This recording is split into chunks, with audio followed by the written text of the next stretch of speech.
Électrochoc, le podcast des électrons libres.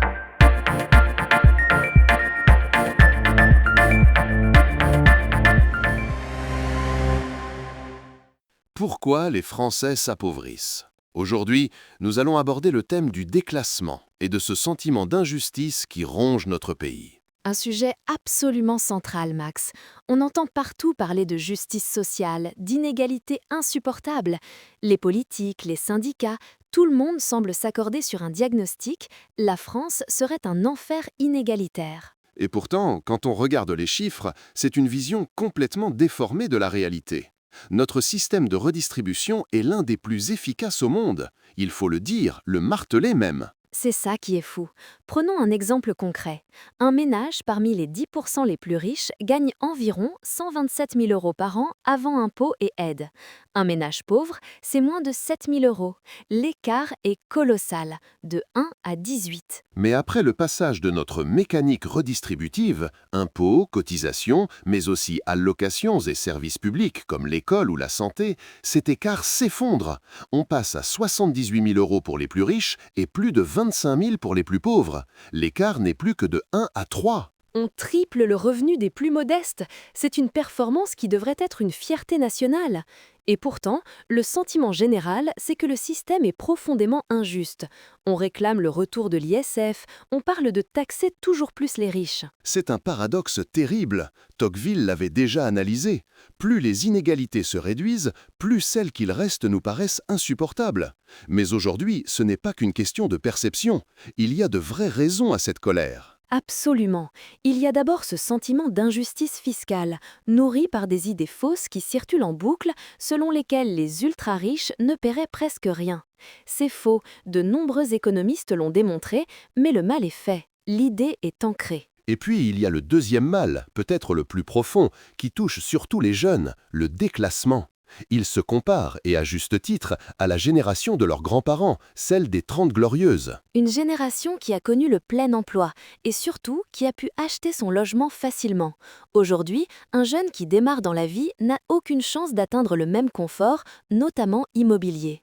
C'est une rupture de la promesse républicaine. Et cette question du logement est devenue le nœud du problème. C'est la dépense qui étouffe tout le monde. Elle représente près d'un quart du budget d'un ménage, et même un tiers pour les moins de 30 ans. La différence, c'est que les plus aisés remboursent un crédit. Ils se constituent un patrimoine. Les plus modestes, eux, voient 82% de leurs dépenses contraintes partir dans un loyer. C'est de l'argent qui s'évapore. Et pour acheter, c'est devenu mission impossible sans aide. Dans les années 2000, il fallait 3 ans de revenus pour l'apport. Aujourd'hui, c'est 5 ans. Qui peut mettre 5 ans de salaire de côté? Personne. Ce qui nous amène à la fracture fondamentale de la société française actuelle. D'un côté, ceux qui héritent, qui reçoivent d'une donation et peuvent acheter. De l'autre, tous les autres, condamnés à être locataires à vie. La France est redevenue une société d'héritiers. Une société bloquée. Et tout ça nous mène au troisième sentiment, celui d'un appauvrissement généralisé.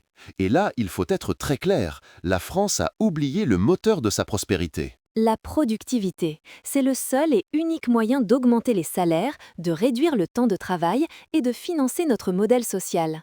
Sans gain de productivité, on ne peut rien partager, on ne peut que gérer la pénurie. Et sur ce point, notre performance est catastrophique. Depuis 20 ans, notre productivité progresse 2 fois moins vite que la moyenne de l'OCDE ou que les États-Unis. On est parmi les derniers de la classe. La conséquence est directe et brutale. Les salaires stagnent. Le pouvoir d'achat ne progresse plus.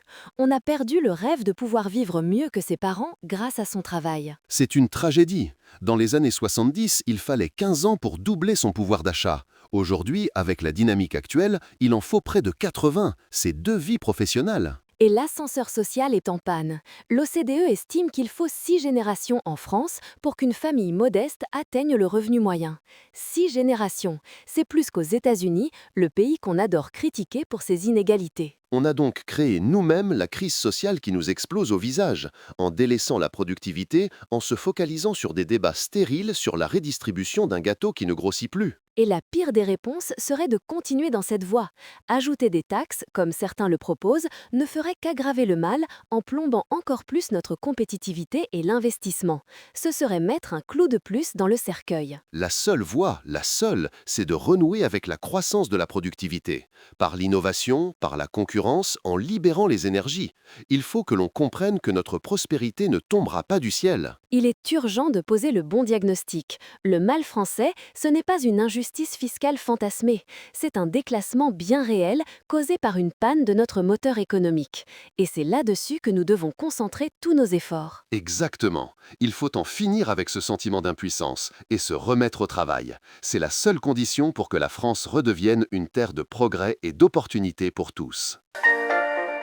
Soutenez les électrons libres. Abonnez-vous sur lel.media.